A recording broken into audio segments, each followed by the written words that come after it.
Hello बच्चों, कैसे हैं आप सब। उम्मीद करते हैं आप लोग ठीक होंगे। तो आज हम क्लास 12 का दूसरा दर्स लेके आए हैं। पहला चैप्टर जो है आप लोग पढ़ चुके हैं। ये आपका दूसरा चैप्टर है। दूसरा चैप्टर का नाम है दर्स जो है, जिसमें आपको मजमून पढ़ना है, जिसका नाम है बाज पुराने लफ्जों की नई तहकीक, और जिसके मुसन्निफ हैं सैयद सुलेमान नदवी हैं। ठीक है। बाज पुराने लफ्जों की नई तकलीक, ये क्या है आपका? तो ये आपका एक मजमून है जिसके जो मुसन्निफ हैं उसका नाम है सैयद सुलेमान नदवी। तो आज हम लोग जो है इस चैप्टर से जितने भी आपके ऑब्जेक्टिव बनते हैं उस सारे ऑब्जेक्टिव को आज हम इस वीडियो में हम लोग आज पढ़ेंगे। तो देरी ना करते हुए सबसे पहले आपका देखते हैं। पहला सवाल आपका है, पहला सवाल देखिए आप लोग, भूख तोड़ने की अस्तलाह क्या है?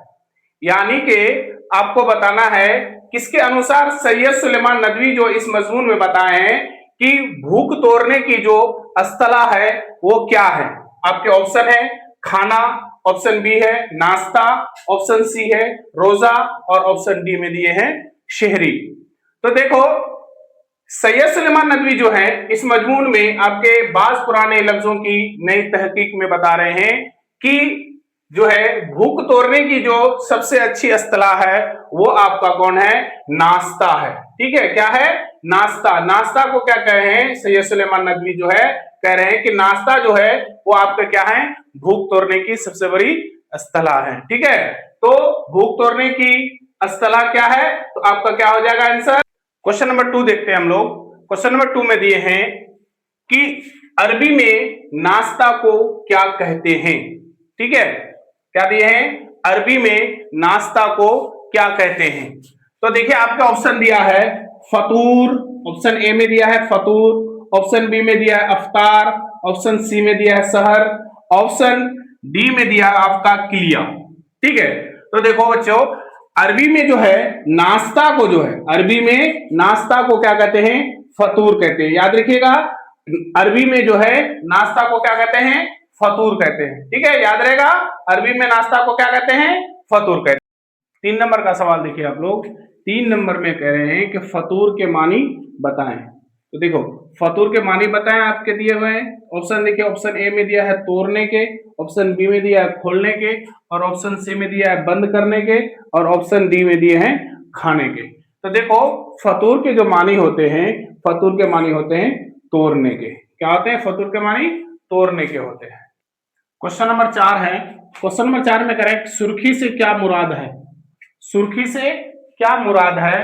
आपके ऑप्शन है, ऑप्शन ए में दिया है उन्वान, ऑप्शन बी में दिया है दिवाचा, ऑप्शन सी में दिया है मजमून, ऑप्शन डी में है इब्तदाई। तो देखो, सुर्खी से क्या मुराद है? तो सुर्खी से मुराद होता है उन्वान के। सुर्खी से क्या मुराद होता है? उन्वान के होते हैं। ठीक है, अगला सवाल देखते हैं। क्वेश्चन नंबर 5 में कह रहे हैं कि अहदी के मानी बताएं। अहदी के मानी बताएं। अहदी के मानी आपके ऑप्शन ए में दिया हुआ है काहिल, ऑप्शन बी में दिया है जाहिल, ऑप्शन सी में दिया हुआ है आकिल, ऑप्शन डी में दिया है फाजिल। तो देखो, अहदी के मतलब होता है, ये अहदी है, अहदी जो है, अहदी क्या है आपका? अहदी के जो मानी होता है उसका मानी होते हैं काहिल के। ठीक है, अहदी के मानी क्या होते हैं? काहिल के आते हैं। समझे? ठीक है, आगे देखते हैं। क्वेश्चन नंबर है, क्वेश्चन नंबर 6 में दिए हैं अहादी। अभी आपको क्वेश्चन नंबर 5 में देखे वो था आपका क्या? अहदी, और ये क्या है आपका? अहादी। ठीक है, दोनों में जबर है। देखिए, अलिफ जबर, हा जबर, दालिया, अहादी। तो अहादी के मानी बताएं, वो क्या था? देखिए, अब इससे पहले जो आप देखे 5 नंबर में वो था अहदी। अहदी, ये अहदी। ठीक है, और ये क्या है आपका? अहादी। अहादी, दोनों में अंतर है। ठीक है, तो अहादी के मानी जो होते हैं, इसके मानी होते हैं आपका एक। अहादी के मानी होता है एक। ठीक है, क्वेश्चन नंबर 7 में दिया है किली खोलना। किली खोलना के मानी बताइए। किली खोलना के मानी बताइए। आपके ऑप्शन दिए हुए हैं। ऑप्शन ए में दिया हुआ है ऐब जाहिर करना, ऑप्शन बी में दिया है ऐब छुपाना, ऑप्शन सी में दिए हुए हैं इज्जत देना, और आपके ऑप्शन डी में दिया है इनाम से नवाजना। देखो, किली खोलना का जो मतलब होता है, किली खोलना का मतलब होता है आपका ऐब जाहिर करना। क्या? ऐब जाहिर करना। किली खोलना क्या होता है? ऐब जाहिर करना होता है, ठीक है। लेकिन एक होता है किली फेरना, ठीक है। आपके इसी में भी है कि किली फेरना के क्या मानी होते हैं। तो किली फेरना के मानी होते हैं ऐब को छुपाना, ऐब को छुपाना। याद रखिएगा, किली खोलना का मतलब क्या होता है? ऐब जाहिर करना, और किली फेरना का मतलब होता है ऐब को छुपाना। अच्छा, अब लिखा देते हैं हम दूसरा नंबर इसी का, यानी किली खोलना हुआ और किली फेरना वाला भी लिखा देते हैं, ठीक है। हम इसको क्वेश्चन बना दिए, क्वेश्चन नंबर 8। अब देख लीजिए, देखिए अभी अब क्या बोले, किली फेरना है, ये वो था किली खोलना। अगर किली खोलना आपका रहता है, किली, देखिए समझ जाइए, किली खोलना, किली खोलना का मतलब होता है खोलना। तो किली अगर खोलना का मतलब अगर पूछे तो क्या होता है? ऐब को जाहिर करना, ठीक है। किली खोलना का मतलब ऐब को जाहिर करना।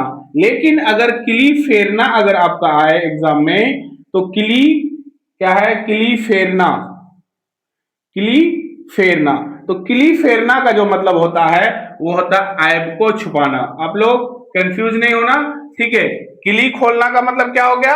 ऐब को जाहिर करना, और किली फेरना का जो मतलब होता है वो होता है ऐब को छुपाना, ठीक है। तो क्वेश्चन नंबर 9 देखिए। अब आते हैं सैयद सुलेमान नदवी से सवालात आएंगे। आप बाज पुराने लफ्जों की जो मजमून है उस मजमून का आप सवाल देख लिए। अब आपको सैयद सुलेमान के हालात जिंदगी के बारे में आपकी ऑब्जेक्टिव सवाल जो बनता है वो देखिए। सबसे पहला सवाल अब देखिए सैयद सुलेमान नदवी से है कि सैयद सुलेमान नदवी कब पैदा हुए। सैयद सुलेमान नदवी जो है कब पैदा हुए।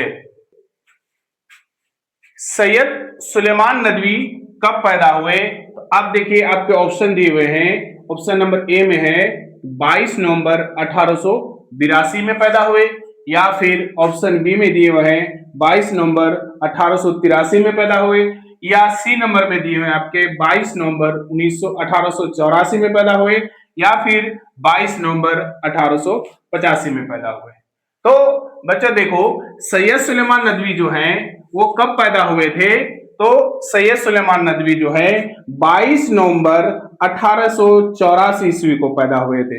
कहां पर पैदा हुए थे? नंबर 10 में दिए हुए हैं कि सैयद सुलेमान नदवी कहां पैदा हुए। तो सैयद सुलेमान नदवी जो है कब पैदा हुए थे? तो 22 नवंबर 1884 को पैदा हुए, और कहां पैदा हुए? आपके ऑप्शन दिए हुए हैं। ऑप्शन ए में पटना, बी में गया, सी में दसना नालंदा, डी में बिहार शरीफ। तो सैयद सुलेमान नदवी जो है 22 नवंबर 1884 को जो है दसना नालंदा में पैदा हुए थे। कहां?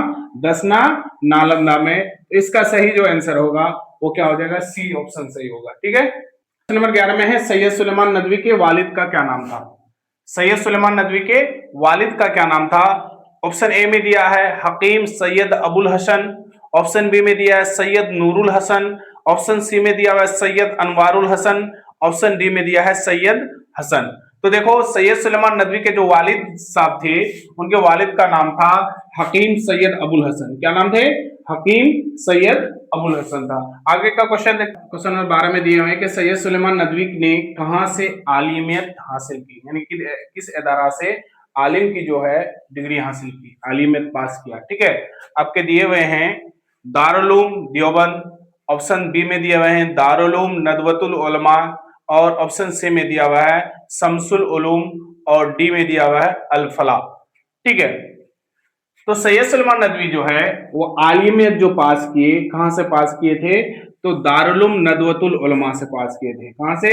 दारुल उलूम नदवतुल उलमा से पास किए थे, ठीक है। याद रखिएगा आप लोग, कहां से? तो दारुल उलूम नदवतुल उलमा से पास किए थे, ठीक। 13 में है सैयद सुलेमान नदवी के अदबी उस्ताद कौन थे। सैयद सुलेमान नदवी के अदबी उस्ताद कौन थे? ऑप्शन ए में दिया है मौलाना अबुल कलाम आजाद, दूसरा दिए हुए हैं ऑप्शन बी में अब्दुल हलीम सरर, और ऑप्शन सी में दिया है सबली नोमानी, और ऑप्शन डी में दिया है मौलाना फारूक। तो देखो, सैयद सुलेमान नदवी के जो है अदबी उस्ताद जो हैं वो थे सबली नोमानी। सबली नोमानी जो है सैयद सुलेमान नदवी के क्या थे? अदबी उस्ताद थे, ठीक है, आगे का क्वेश्चन देखते हैं। Question number 14। नंबर 14 देखिए, क्वेश्चन नंबर 14 में है सैयद सुलेमान नदवी का इंतकाल कब हुआ, यानी इसका इंतकाल जो है कब हुआ, यानी सैयद सुलेमान नदवी कब मरे। तो देखिए सैयद सुलेमान नदवी का जो है कब इंतकाल हुए, ऑप्शन ए में दिया है 23 नवंबर 1950, उसके बाद दिया है 23 नवंबर 1951, उसके बाद दिया है 23 नवंबर 1952 और डी में दिया हुआ है 23 नवंबर 1953। तो सैयद सुलेमान नदवी का जो है इंतकाल आपका जो हुआ है वो 1953 में हुआ है, 23 नवंबर 1953 में हुआ है। तो बच्चों आज यहीं तक, इस चैप्टर में इतना ही ऑब्जेक्टिव है। तो फिर अगला पार्ट के लिए जो आपका जो सब्जेक्टिव क्वेश्चन होगा फिर अगले वीडियो में लाएंगे। तो इसी तरह से आप हमारे चैनल को सब्सक्राइब करके रखें ताकि अगला वीडियो आपको सबसे पहले मिले। ठीक है, शुक्रिया।